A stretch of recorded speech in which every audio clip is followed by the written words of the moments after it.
Louis XIV est mort quelques jours à peine avant ses 77 ans, après 72 ans au pouvoir.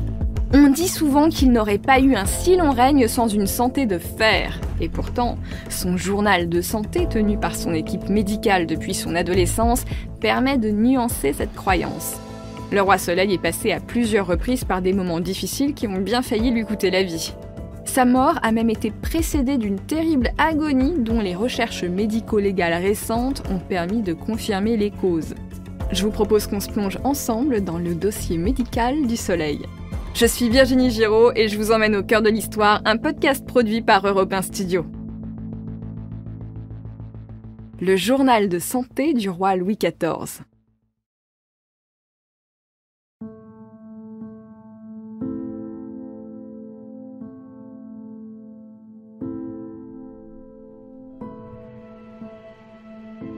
Nous sommes le samedi 24 août 1715 au château de Versailles.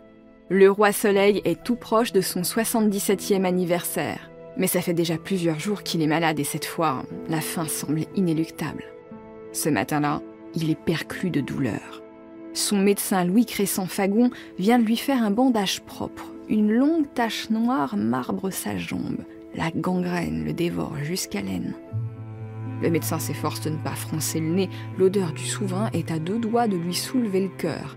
Il faut le cacher pour l'honneur et pour le respect de ce patient royal qui se plaint si peu alors qu'il pourrit littéralement sur pied. Le roi Soleil a une volonté de fer. Malgré la douleur, après avoir reçu ses soins, il se lève et se fait habiller comme tous les jours. Il préside ensuite le Conseil des finances. Alors que les conseillers et les ministres parlent, le roi constate que ses blessures suppurent. Les bandages commencent à dégorger sur ses vêtements. Il interrompt donc la réunion avant la fin. Villeroy, le chef du Conseil des finances, jette un œil par-dessus l'épaule du médecin qui change les pansements. La jambe du souverain est toute noire. Villeroy sort précipitamment de la salle du conseil et court à travers le palais jusqu'à ses appartements où il se met à pleurer. Plus tard, Louis XIV, obéissant à l'étiquette qu'il a lui-même établie, dîne en public. Lui qui a toujours beaucoup mangé, se limite à l'absorption d'un simple bouillon. Il se retire ensuite dans ses appartements où, comme tous les soirs, Madame de Maintenon et les princesses viennent lui rendre visite. Quelques courtisans admis chez le roi dans la soirée se présentent comme à l'accoutumée. Mais cette fois, c'en est trop. Louis XIV ne peut plus poursuivre cette comédie qu'il s'impose par devoir. La douleur est trop forte. Il fait sortir tout le monde, à part ses médecins, et une vague de mélancolie le ravage. Il a compris que cette fois, c'est la fin. Il fait appeler son confesseur, le père Letellier, avec qui il demande à rester seul. C'est le moment de se mettre en règle avec Dieu.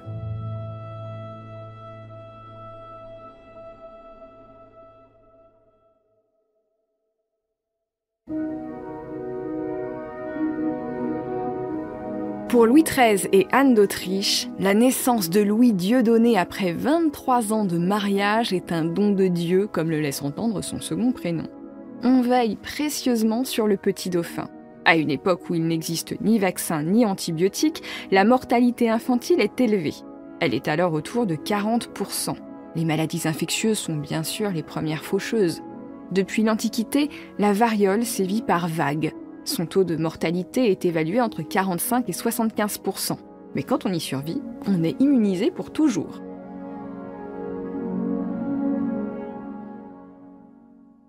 En 1647, Louis XIV, qui a 9 ans, est déjà roi, même si le royaume est dirigé par la régente, sa mère, Aidée de Mazarin.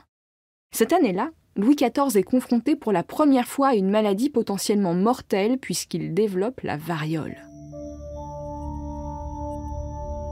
Nous sommes le 11 novembre 1647. Il est 17h. L'enfant se plaint d'une vive douleur dans les reins. Anne d'Autriche est terrifiée. Elle sait qu'un royaume est toujours fragile pendant une régence. Si son fils meurt, serait-elle en mesure de conserver la couronne pour son cadet ? Elle refuse de se poser la question et appelle son médecin, M. Voltier. Le diagnostic tombe. Pour lui, ça ne fait aucun doute. C'est la variole.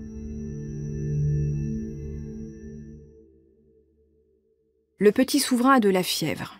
Pour la faire baisser, on lui fait une saignée. Et oui, À l'époque, on croit à la théorie des humeurs développée par Hippocrate, le célèbre médecin de l'Antiquité grecque. Si le corps est trop chaud, il souffre d'un excès de sang et il faut donc vider le corps de cet excédent en ouvrant les veines du bras. Et vous n'allez pas me croire si je vous dis ce qui s'est passé. La saignée n'a pas fait baisser la fièvre. Et qu'est-ce qu'on fait au petit Louis XIV le lendemain ? Eh bien, une autre saignée. 48 heures après le début des symptômes, les pustules apparaissent sur le visage et plusieurs parties du corps de l'enfant. Je vous déconseille fortement d'aller regarder des photos de variolique sur Internet, mais si vous le faites, vous allez comprendre que c'est un vaccin qui a permis d'éradiquer cette maladie et vous allez chérir la médecine moderne. Bref, dans les jours qui suivent, le petit Louis XIV délire à cause de la fièvre et on continue à lui faire des saignées. Presque tout son corps est couvert de pustules. Comme l'enfant est au plus mal, les médecins décident de le purger pour évacuer la bile pourrie qui envahit son estomac. Alors, entendons-nous bien, il n'y a aucun problème de bile pourrie, c'est toujours cette histoire de théorie des humeurs. Donc, pour purger le petit, on lui donne du calomel, le nom pharmaceutique du chlorure de mercure. Le petit roi endure ces traitements plus durs que la maladie avec un grand courage et il guérit miraculeusement. Il a l'étoffe des durs, ça c'est certain. Son journal nous dévoile ensuite qu'il survit à une blénorragie à l'adolescence, je rappelle que c'est une MST. Il contracte ensuite une fièvre typhoïde à 20 ans qui le laissera presque chauve. C'est d'ailleurs pour ça qu'il a lancé la mode des perruques. Plus tard, il y aura les crises de goutte à répétition, mais le pire est à venir.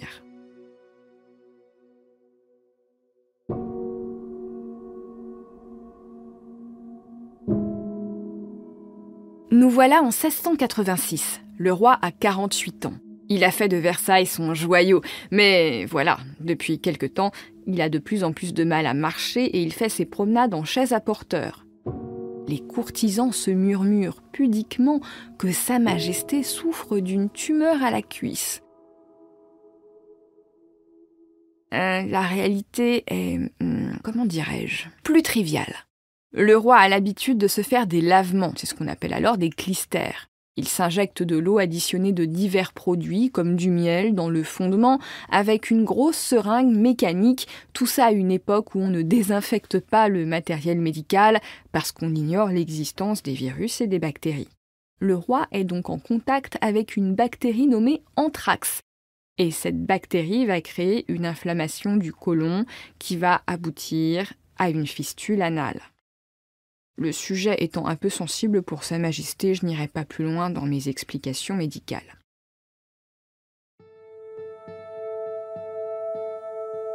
C'est tellement douloureux que le roi ne peut plus rien faire. Les emplâtres et les cataplasmes ne le soulagent pas.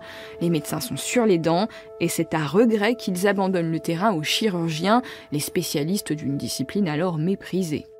Seul le chirurgien Charles-François Félix de Tassy ose proposer une opération au souverain. Il faut couper la fistule. Ça va faire très mal pendant quelques minutes, et puis ça ira mieux. Le roi désespéré finit par accepter.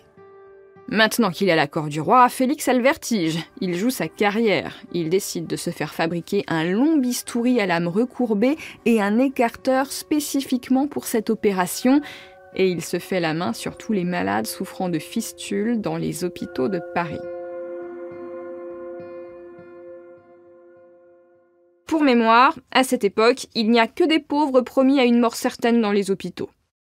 Bon, on ne sait pas sur combien de cobayes Félix s'exerce, on parle parfois de 75 sujets d'expérimentation.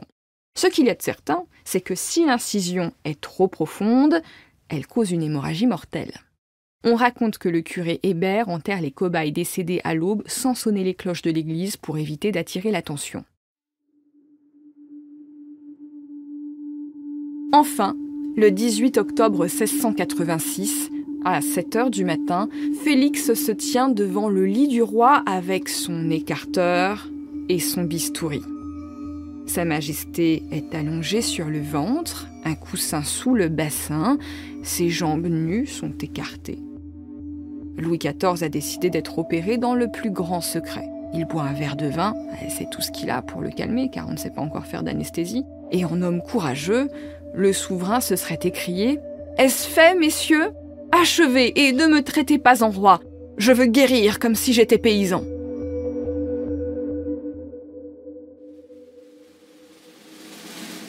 La première opération est un succès. Une seconde suit peu après et le roi se remet définitivement. Le peuple, heureux de savoir son souverain guéri, fait des actions de grâce. Lully aurait composé un Te Deum en l'honneur de la santé du roi. La duchesse de Beauharnais en aurait écrit les paroles. On raconte qu'une quinzaine d'années plus tard, le compositeur Handel, de passage à Versailles, aurait recopié la partition et l'aurait emmenée en Angleterre. L'air composé pour la fistule anale du roi inspirerait un peu plus tard l'hymne anglais « God Save the King ». Au moment de sa chirurgie, le roi n'est déjà plus jeune, mais il traverse les 29 années suivantes sans problème majeur, enfin, si on oublie les calculs rénaux, les maux de tête, les fièvres diverses et variées, et le diabète. Tout ça nous amène au mois d'août 1715. Louis XIV se retire à Marly avec une partie de la cour. Accompagner le roi dans cette villégiature est toujours un immense privilège. Un jour, le souverain se plaint d'une vive douleur à la jambe. Le médecin Fagon diagnostique une sciatique, mais dans les jours qui suivent, des taches noires apparaissent sur sa jambe. Elles s'étendent rapidement en causant de vives douleurs au souverain. De retour à Versailles, le roi continue à vivre en suivant l'étiquette rigide qu'il a lui-même instaurée. Lever, repas en public, réunion de travail, mais le 24 août au soir, Louis XIV, aussi endurant soit-il, ne supporte plus la douleur. Toute sa jambe est noire. Elle est ravagée par la gangrène. Les tissus se nécrosent de plus en plus. En un mot, la chair meurt, le corps meurt avant son esprit qui résiste et s'accroche à la vie.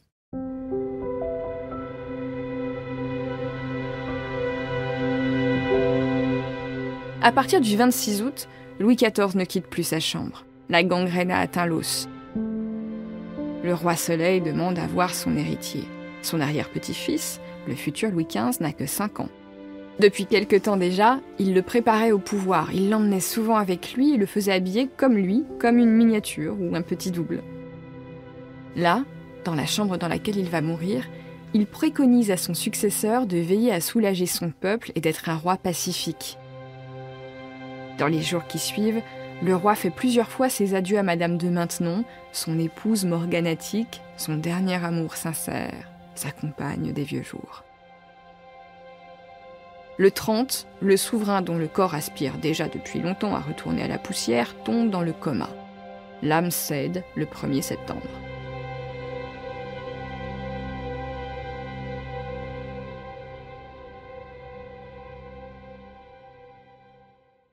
Le lendemain, à 9h du matin, les médecins et les chirurgiens du roi s'installent dans la pièce contiguë à la chambre royale pour procéder à l'ouverture du corps, c'est-à-dire à une autopsie pour valider les causes naturelles du décès. Le rapport signale que le roi est gangréné sur tout le côté gauche, du pied jusqu'au cou. Les intestins sont enflammés, il y a un petit calcul dans l'un des reins, le cœur a commencé à se calcifier. Le roi se putréfiait déjà depuis 2 semaines. En dehors de toute sédation, son agonie a dû être atrocement douloureuse. Ce fut un terrible crépuscule, enduré avec la plus grande dignité. Le 9 septembre, le corps du roi est déposé dans la nécropole royale de Saint-Denis. Son cœur embaumé est placé dans un cardiotaphe en vermeil, puis il est offert à l'église Saint-Paul-Saint-Louis dans le Marais, à Paris.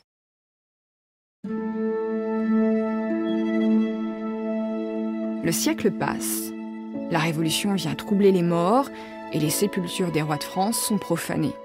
Le cardiotaphe de Louis XIV est fondu pour en recycler le métal précieux et le cœur est vendu à un peintre de second ordre, Alexandre Pau de Saint-Martin. Celui-ci a l'intention de fabriquer du brin de momie avec. Le brin de momie, c'est une peinture marron à laquelle on mêle des restes de momie broyée pour lui donner sa teinte particulière. Sauf qu'en pleine Révolution, difficile de trouver des momies égyptiennes. On fait donc avec ce qu'on trouve sur place. Et puis, de la moumia royale en période républicaine, c'est symboliquement très fort. Voilà comment des fragments du cœur de Louis XIV se retrouvent sur la toile d'un maître mineur intitulé Vue de Caen, exposé aujourd'hui au musée Tavet de la Cour de Pontoise.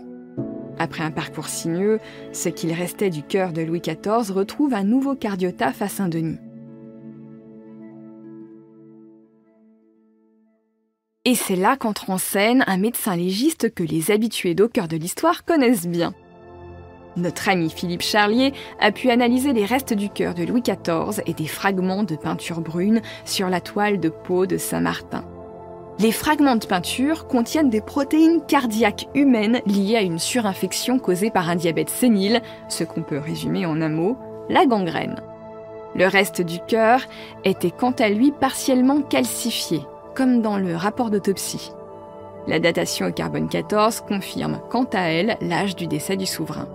Les recherches du docteur Philippe Charlier prouvent que la cause de la mort de Louis XIV ont été correctement identifiées à son époque, que c'est bien le cœur du roi Soleil qui est conservé à Saint-Denis et qu'il y a bien des fragments de ce cœur sur une toile dans un musée français.